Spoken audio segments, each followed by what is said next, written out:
My name is Carrie and I'm the founder of the Little Coffee Bag Company. I'm here today to ask for £100,000 in exchange for 25% of my business. I first had my business idea in the summer of 2011 when my husband was taking our son camping. I was trying to think of a way that he could enjoy coffee in the middle of a field without the need for a cafetiere or filter machine, and decided that he needed something like a tea bag but with ground coffee in. I did find coffee bags available, but was so disappointed with them, I decided that I could do a better job myself. For the following 12 months, I designed my packaging and invested in the machinery to be able to manufacture the coffee bags from our small holding in Shropshire. And we launched our product 2 weeks later in Harvey Nichols. I also supply a small number of high-end hotels, and I've also been approached by an investment company in Dubai that would like exclusive distribution rights to the United Arab Emirates. Thank you. How would you like your coffee? Milk, no sugar, please. Sam? Same.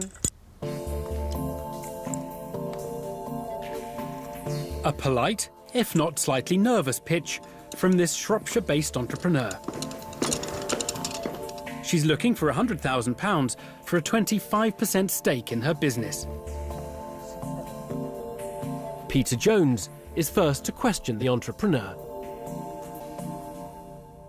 Is it Carrie? Yes. Carrie, hi. Hello. I was just very intrigued because I kept on looking at the table while you're pouring the coffee, and I can see my book on the table. Yeah. There's a quote in this book. I picked this book up and there was a quote. I opened the book and it fell to this page and I read it. The secret is to take an existing product, service or concept and then take it up a level by applying your own vision and creativity. And that, I feel, is what I've done with this. Amen. Wow. So thank you, Peter. Wow. Did you write that, Peter? He did. I did, There's quite a good few facts in there. Thank you. A rare moment of modesty for Peter Jones. And while Carrie might have earned herself some brownie points, Piers Linney wants to understand more about the potential for this business to grow. But if you look at your look at hotels, for example, and that high-end market, as you begin to sort of segment as you come down, there are certain hotels that probably wouldn't care. How big does your business get? That's my question, really. Well, for every 1,200 rooms, there would be just over £100,000 turnover. So for 12,000 rooms, it would be just over £1 million turnover, and the 12,000 rooms would still be less than 1% of the rooms available in this country. Gary, what's the price point for the coffee bags you're selling into hotels? The price point is 16 pence per sachet, and they cost 9.6 pence to make, and that's including the labour. Are you not getting any resistance from hotels on that price? Well, I can see it would be prohibitive for some hotels. Yeah. Doubts from Duncan Bannatyne over Carrie's ambitious plans to see her coffee bags in hotel chains across the UK. Now, Kelly Hoppen wants to get to grips with the retail side of the business. What does it cost you to make a box like this? It cost me £4.55 to put the box together like that, and I sell to Harvey Nichols at £7.50, and they retail for £14.95. OK, and have Harvey Nichols reordered? Not at the moment, but we're exclusive with Harvey Nichols until July. So, how many do you sell online at £14.95? I think I've sold around £400 worth, which isn't enormous. Yeah.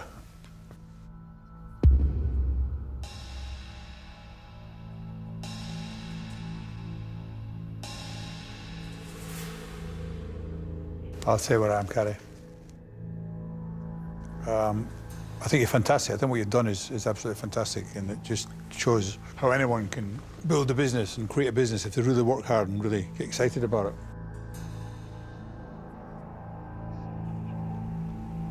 But I'm not convinced that this business will ever make enough money, really, to give me a return. But I've got to say I'm out.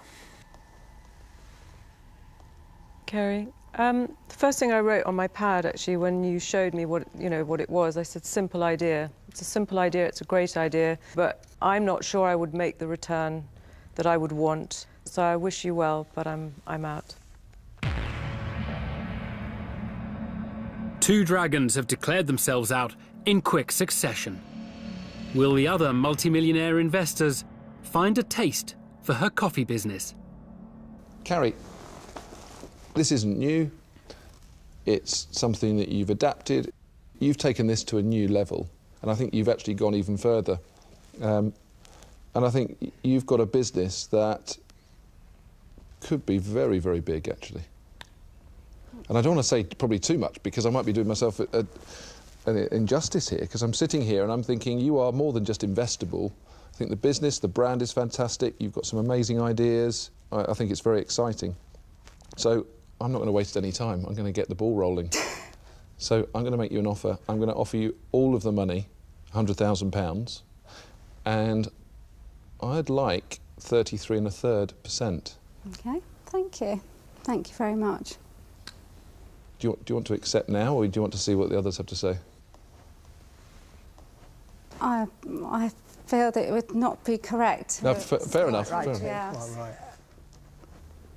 Carrie, this is an interesting one, Carrie, because you present really well. You come across really well. You actually reflect the product really well. You know, I could see how this came from you, which I love.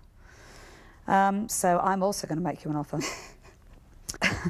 At the risk of mirroring Peter, I'm going to make you the same offer, which is all of the money, for 33 1/3, which is 1/3 of the business. Thank you very much.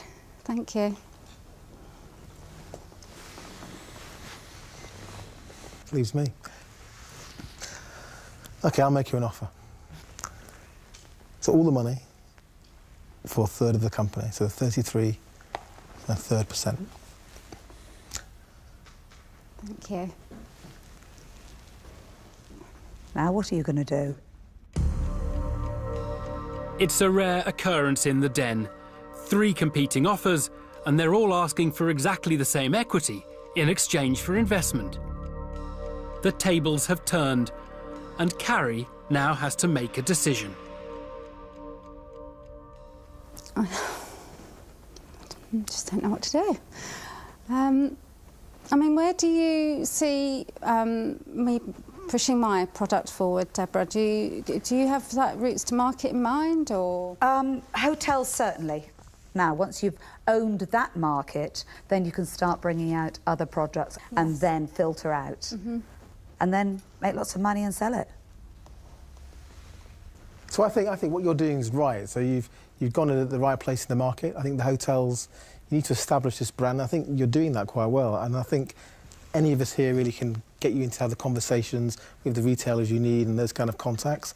I know a board director of M&S, and they would take this with your brand. Would you mind talking to me about your thoughts? No, I don't. I mean, I instantly loved it. But one thing that really struck me also was the fact, I think that one area that could be huge for this business is the hamper market. I have been approached by a couple of London hamper companies. Well, I own Red Letter Days, and in there, as you probably know, we're extremely large in hamper sales.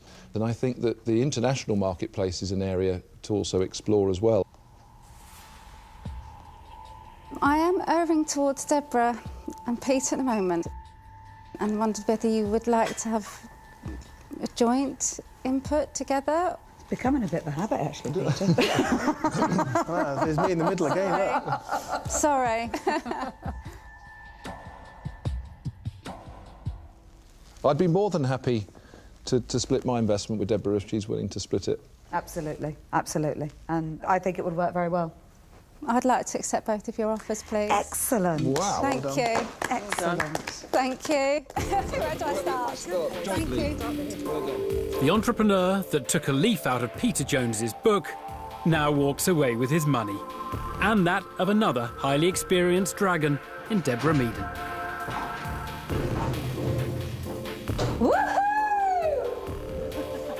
I didn't have a brilliant education. My brother passed away when I was 15 and really affected my education terribly. It feels like everything I've gone through led to this moment. Deborah and Peter can see the hard work that I've put in, and that means the world.